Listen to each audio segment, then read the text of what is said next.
Hello and welcome to the travel vlog. So I am going to Toronto, Ontario, right? That'd be really bad if I got the wrong province.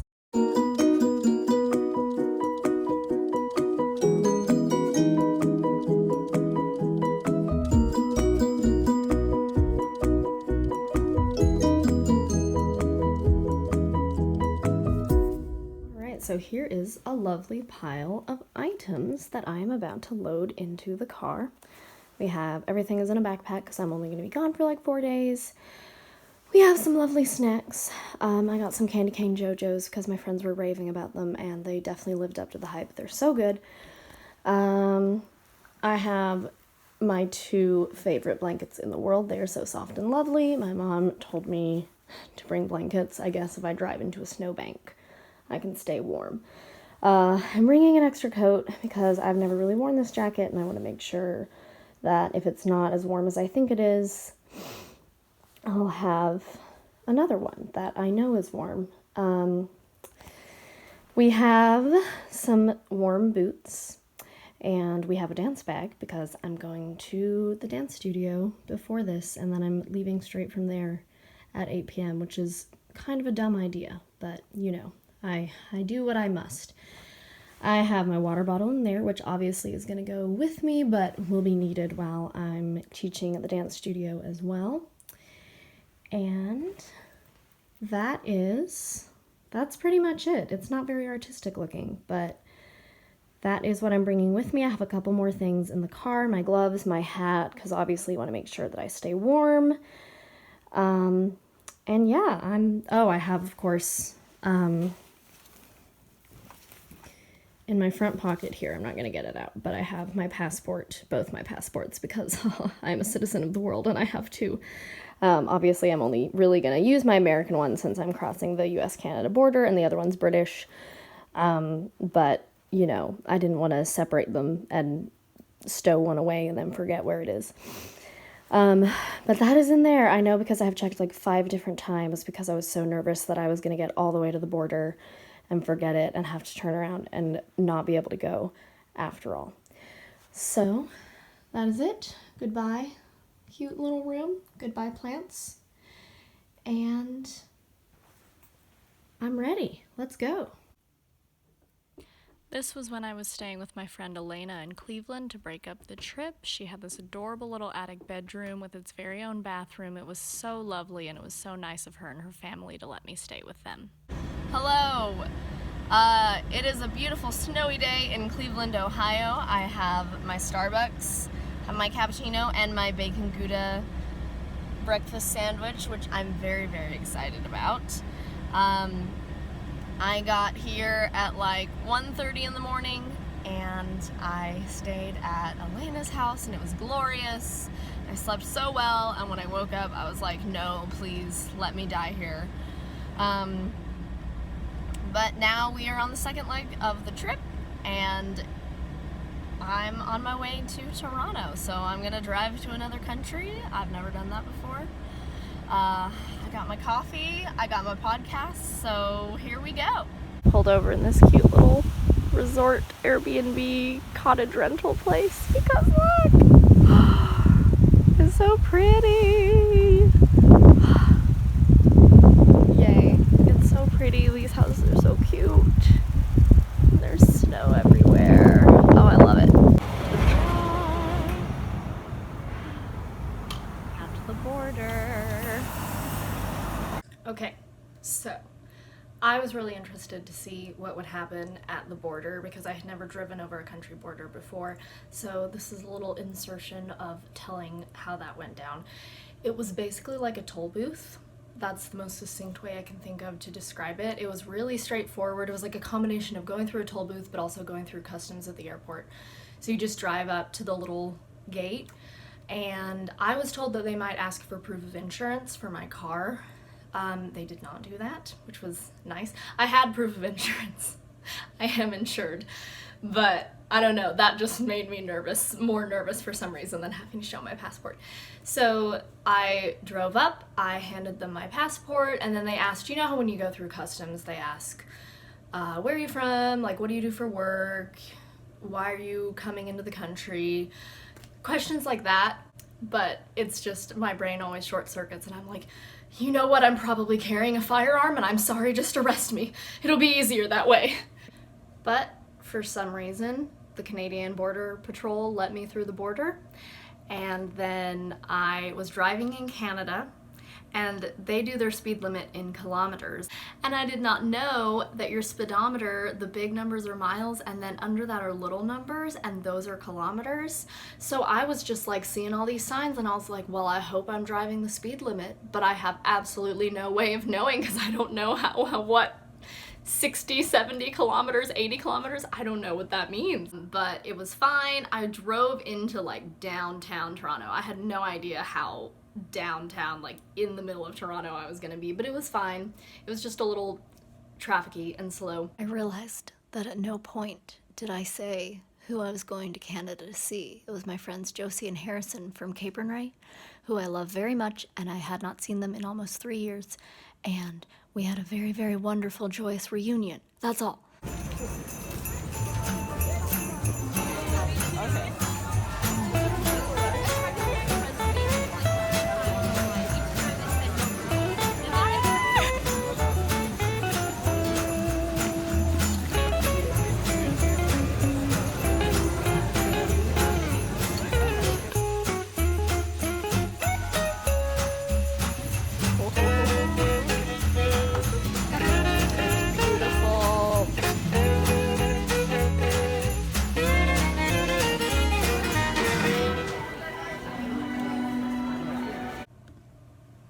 So the second day, we got to meet up with some friends from Capernwray. So the reason I know all of these people is because we all went to Capernwray Hall Bible School in England together.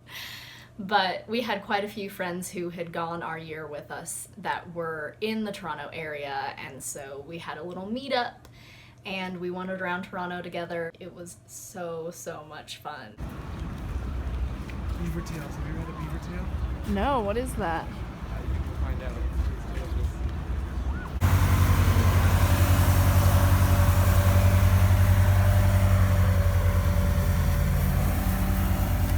I like that.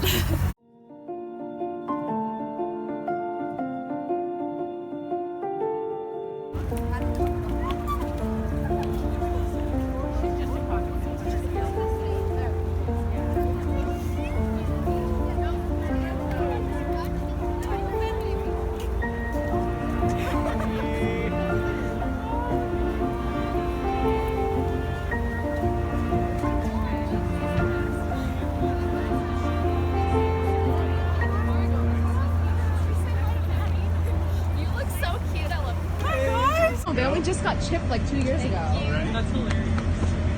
Okay, you ready, Emily? Wait. I can't hold We got everything. forks over there for you too. Oh yeah, that's solid. That's solid. Okay, hang on. Let me get my life together here.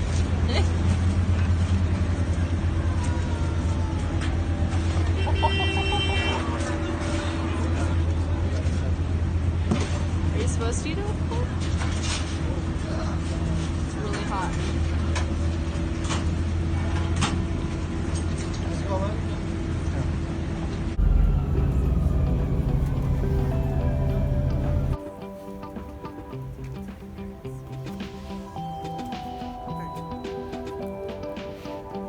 Pretty cheap to live in like Cranbrook. Yeah, but who wants to live? Josie. Yeah, Bronwyn!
Go ahead, give us a tour.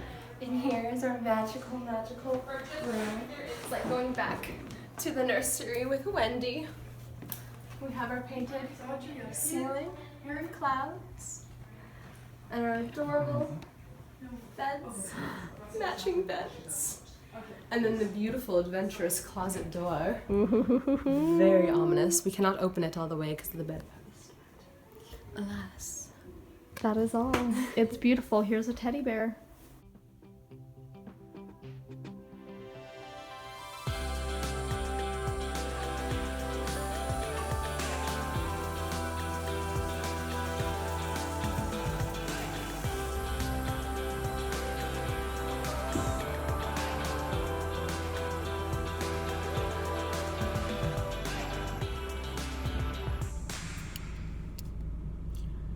I'm a trifle enraged.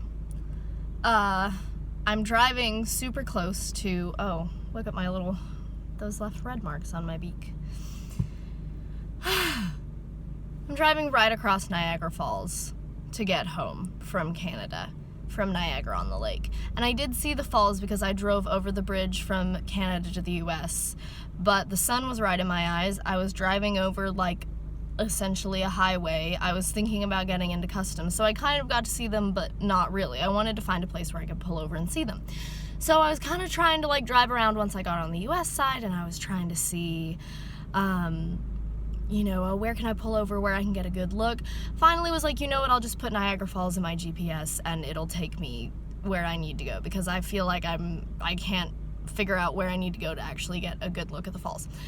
So I'm following my GPS and I'm driving through town and all these random streets and neighborhoods, and I'm like, oh, it's really good that I put this in my GPS because I never would have figured this out without my GPS. It tells me I've arrived at my destination, and that's when I realized that it has not taken me to the falls, as in the vertical water that I want to see. It has taken me just to the town center, when you type in just a town and it just takes you right to the middle of that town and says, okay, you're here. That's what it did for me. And I ask you, Google, did you think that this is really what I wanted? Why are you doing this to me? And why was I stupid enough to fall for it? Much to think about. Classic travel moment. Dodging some kind of poo or another.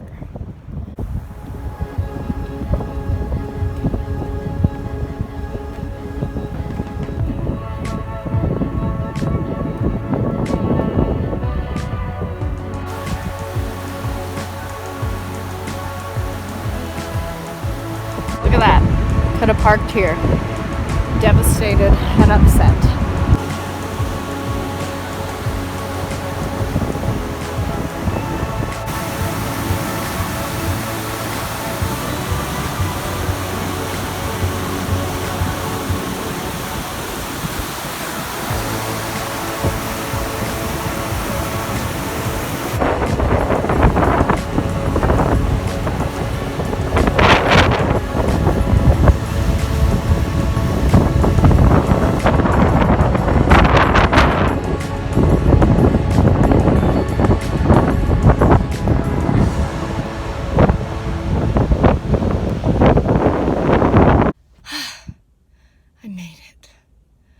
I went, I saw, I conquered. It was amazing. I parked really far away like an idiot, and I passed by multiple parking places that were free and were much closer. Oh, look at that lovely glare from the sun. So, despite my foolishness and general imbecility, I did it. I found them. They were majestic. I can now consider myself a real American because I have seen Niagara Falls. And I've had a brisk morning, full of exercise in the crisp winter air. It actually wasn't that cold, but it was really, really windy. So now I just have to drive 8.5 hours to get home. Yay me. This is my punishment from the Lord for flying down the highway for 8 hours. Right here, on the last leg when I'm off the interstate and can no longer pass, I am now stuck behind this ancient crone, no doubt, God bless their soul, whoever they are, going 35 miles an hour, and I don't know what the speed limit is here. It's probably 35, but I can guarantee that no one but this one lone Honda in the middle of the, oh good, they're turning. Thank you. You have a blessed day, sir.